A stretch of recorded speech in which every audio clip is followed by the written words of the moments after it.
എല്ലാവർക്കും നോളജ് ഹബിൻ്റെ പുതിയൊരു എപ്പിസോഡിലേക്ക് സ്വാഗതം. ഇത് ടാലി ട്യൂട്ടോറിയലിൻ്റെ 3ാമത്തെ എപ്പിസോഡാണ്. ഞങ്ങളുടെ മുൻ എപ്പിസോഡുകൾ കാണാത്തവർ ദയവായി ഇത് കാണുന്നതിന് മുൻപായി മുൻ എപ്പിസോഡുകൾ കാണാൻ ശ്രദ്ധിക്കുമല്ലോ.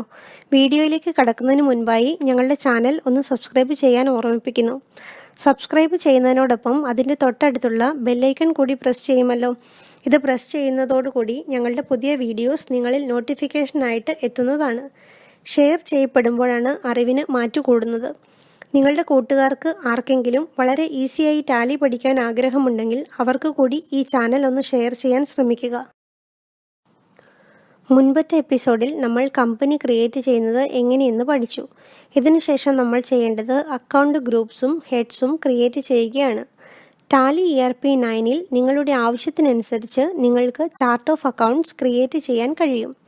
Double entry system of accounting ആണ് ടാലിയിൽ ഉപയോഗിക്കുന്നത്. അതായത് ഓരോ ട്രാൻസാക്ഷനും ഒരു ഡെബിറ്റ് ആസ്പെക്റ്റും ക്രെഡിറ്റ് ആസ്പെക്റ്റും ഉണ്ടായിരിക്കും. ടാലിയിൽ പ്രീ ഡിഫൈൻഡ് ആയ 28 ഗ്രൂപ്പുകൾ ഉണ്ട്. സാധാരണയായി അഡീഷണലായി ഗ്രൂപ്പുകൾ ക്രിയേറ്റ് ചെയ്യേണ്ട ആവശ്യം വരുന്നില്ല. ആവശ്യമെങ്കിൽ ഗ്രൂപ്പുകൾ ക്രിയേറ്റ് ചെയ്യാനും സാധിക്കും. മുകളിൽ പറഞ്ഞ 28 ഗ്രൂപ്പുകളിൽ 15 പ്രൈമറി ഗ്രൂപ്പും ബാക്കിയുള്ള 13 സബ് ഗ്രൂപ്പും ആണ്. 15 പ്രീ ഡിഫൈൻഡ് ഗ്രൂപ്പിൽ ഈ കാണുന്ന 9 ഗ്രൂപ്പുകളും 13 സബ് ഗ്രൂപ്പുകളും ബാലൻസ് ഷീറ്റിൽ അഫക്റ്റ് ചെയ്യുന്നവയാണ്. ബാക്കിയുള്ള 6 ഗ്രൂപ്പുകൾ പ്രോഫിറ്റ് ആൻഡ് ലോസ് അക്കൗണ്ടിനെയാണ് അഫക്റ്റ് ചെയ്യുന്നത്. ഒരേ സ്വഭാവമുള്ള ഒരു കൂട്ടം ലെഡ്ജറിനെയാണ് ഒരു ഗ്രൂപ്പ് എന്ന് പറയുന്നത്. ഉദാഹരണത്തിന് ഒരു ബിസിനസ്സിൽ telephone expenses, electricity charges, conveyance തുടങ്ങിയ ചിലവുകൾ കോമൺ ആയിട്ട് കാണപ്പെടുന്നവയാണ്. ഈ ലെഡ്ജറുകൾ ക്രിയേറ്റ് ചെയ്യുമ്പോൾ ഇൻഡയറക്റ്റ് എക്സ്പെൻസ് എന്ന ഗ്രൂപ്പിൻ്റെ അണ്ടറിൽ ക്രിയേറ്റ് ചെയ്യുക. ഇങ്ങനെ ക്രിയേറ്റ് ചെയ്യുന്നത് കൊണ്ട് ഈ ഗ്രൂപ്പിലുള്ള മുഴുവൻ ലെഡ്ജറുകളുടെയും നിശ്ചിത പീരീഡിലേക്കുള്ള ബാലൻസ് ഈസിയായി ചെക്ക് ചെയ്യാവുന്നതാണ്. ബാലൻസ് ചെക്ക് ചെയ്യുന്ന വിധം തുടർന്നുള്ള ക്ലാസ്സിൽ വിശദീകരിക്കുന്നതാണ്. ഇത്രയുമാണ് ഗ്രൂപ്പിനെ പറ്റി പൊതുവെ മനസ്സിലാക്കേണ്ടത്. ഗ്രൂപ്പ് ക്രിയേറ്റ് ചെയ്യാൻ വേണ്ടി നമുക്ക് ഗ്രേറ്റ് വേ ഓഫ് ടാലിയിൽ നിന്നും അക്കൗണ്ട്സ് ഇൻഫോ എടുക്കുമ്പോൾ ഗ്രൂപ്പ്സ് എന്ന് കാണാം. പിന്നെ ക്രിയേറ്റ് ചെയ്യുക.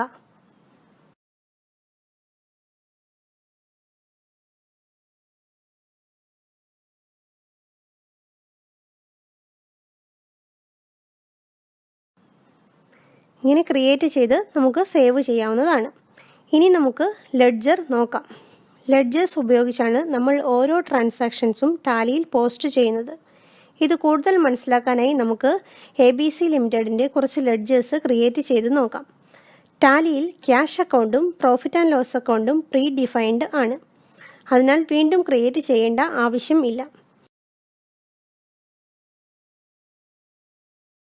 ലെഡ്ജർ ക്രിയേറ്റ് ചെയ്യാനായി ഗേറ്റ് വേ ഓഫ് ടാലിയിൽ നിന്നും അക്കൗണ്ട്സ് ഇൻഫോയുടെ ഷോർട്ട് കട്ട് കീ ആയ A പ്രസ് ചെയ്താൽ സ്ക്രീനിൽ കാണുന്നത് പോലെ അക്കൗണ്ട്സ് ഇൻഫോ വിൻഡോ ഓപ്പൺ ആകും.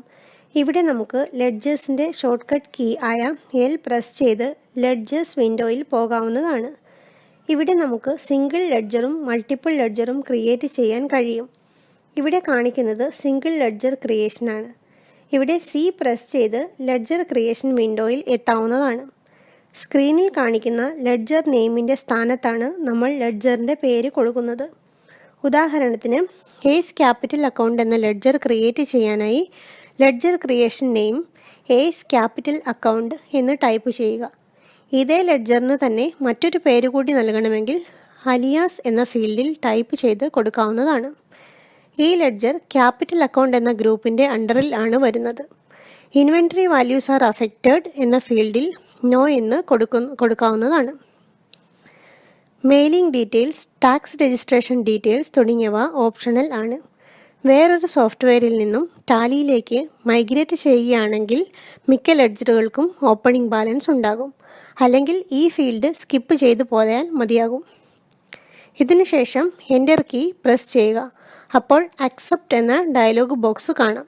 അപ്പോൾ Y പ്രസ് ചെയ്യുകയോ വീണ്ടും എൻ്റർ കീ പ്രസ് ചെയ്യുകയോ വഴി ക്രിയേറ്റ് ചെയ്ത ലെഡ്ജർ നമുക്ക് സേവ് ചെയ്യാം. അടുത്തതായി നമുക്ക് ഒരു ഫർണിച്ചർ എന്ന ലെഡ്ജർ ക്രിയേറ്റ് ചെയ്യാം. അപ്പോൾ നമുക്ക് ledger creation name furniture account എന്ന് കൊടുക്കാം. ഫർണിച്ചർ ഫിക്സഡ് അസറ്റ് ആയതിനാൽ അണ്ടർ എന്ന ഫീൽഡിൽ ഫിക്സഡ് അസറ്റ് എന്ന ഗ്രൂപ്പ് സെലക്ട് ചെയ്ത് സേവ് ചെയ്യുക. ഇപ്പോൾ നമ്മൾ ക്രിയേറ്റ് ചെയ്ത രണ്ട് ലെഡ്ജേഴ്സും മുൻപേ പറഞ്ഞതുപോലെ ബാലൻസ് ഷീറ്റിൽ കാണുന്നതാണ്. അടുത്തതായി നമുക്ക് ലോക്കൽ സെയിൽസ് അക്കൗണ്ട് ക്രിയേറ്റ് ചെയ്യാം. ഇത് അണ്ടർ സെയിൽസ് അക്കൗണ്ട് എന്ന ഗ്രൂപ്പിൽ ആണ് വരുന്നത്.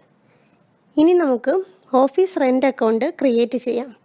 ഇത് അണ്ടർ ഇൻഡയറക്റ്റ് എക്സ്പെൻസ് എന്ന ഗ്രൂപ്പിൽ വരുന്നതാണ്. ലോക്കൽ സെയിൽസ് അക്കൗണ്ടിൻ്റെയും ഓഫീസ് റെൻ്റ് അക്കൗണ്ടിൻ്റെയും ബാലൻസ് പ്രോഫിറ്റ് ആൻഡ് ലോസ് അക്കൗണ്ടിൽ വരുന്നതാണ്. ഇന്ന് നമ്മൾ പഠിച്ചത് അക്കൗണ്ട് ഗ്രൂപ്പ്സിനെ പറ്റിയും ലെഡ്ജർ ക്രിയേറ്റ് ചെയ്യുന്നത് എങ്ങനെ എന്നുമാണ്. അടുത്ത എപ്പിസോഡിൽ നമുക്ക് ട്രാൻസാക്ഷൻസ് എൻ്റർ ചെയ്യുന്നത് എങ്ങനെയെന്ന് നോക്കാം. ഇന്നത്തെ സെഷൻ എല്ലാവർക്കും ഇഷ്ടമായി എന്ന് കരുതുന്നു. വീണ്ടും അടുത്ത എപ്പിസോഡിൽ കൂടുതൽ പഠന കാര്യങ്ങളുമായി കണ്ടുമുട്ടാം.